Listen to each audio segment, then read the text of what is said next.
There is a remarkable connection between the Sukkot and the Sukkah and the land of Israel.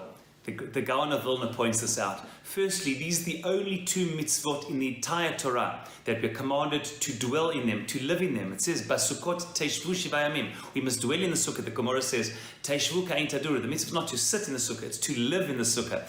And so too, it says regarding Eretz Yisrael, v'horashim et haaretz v'yeshavtem ba. Mitzvat yishuv Eretz Yisrael, living in the land and living in the Sukkah. The only two mitzvot that we fulfill with all of our body by living in a particular place. Secondly, says the Vilna Gaon, he says the unique halacha regarding the schach is the schach cannot be done passively. It's very well known. It's called ta'aseh v'lo min ha'asui. You can't have the schach ready and then build the walls around it. You first have to build the walls and then do the active act at the end of placing the schach, the sukkah, lashon schach sukkah, the main part of the sukkah, which is made from the, things which grow from the ground and severed, the main part of the sukkah.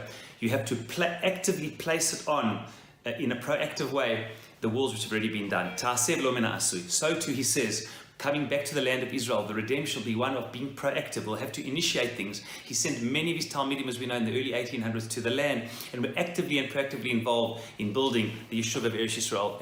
And building Israel is an act of proactivity. And how blessed we are to have seen that in response to the pogroms of the 1880s, with the Zionist movement proactively deciding to shape our destiny together, Chibat Zion and then the Zionist movement, and then the state of Israel after all the challenges in Europe and around the world, taking responsibility, building and continuing this march of Jewish destiny in a proactive way, living in the land like the Sukkah and proactively building it. And finally, I want to say, give us all a blessing. It's so unusual. There's another deep connection between the Sukkah and Eretz Yisrael. They both seem to be very flimsy structures. The Sukkah, as we know, susceptible to outside influences, very transient, this temporal little body.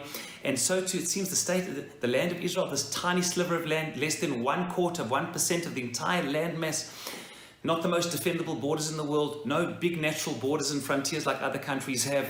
A country called Iran, lo aleinu, building a nuclear bomb, Hezbollah, Hamas, and all types of other challenges. And yet somehow this seemingly tiny little flimsy abode is what the sages call in the Zohar the shadow, Tzilad Mamnuta. It's protected by Hashem. It lives in the shadow of Hashem. It might look small and flimsy and susceptible to the outside forces, but ultimately it is built in faith and destiny. And when faith and destiny is at the core of one's cause and one's security comes from within, then of course it can withstand any winds. May we be blessed to continue to strive to support and be part of the land, to proactively build the land and state of Israel together, and to celebrate this vulnerability in the shadow of Hashem, in a year, Bezrat Hashem, of health, happiness, festivities and simcha for all of Klal Yisrael.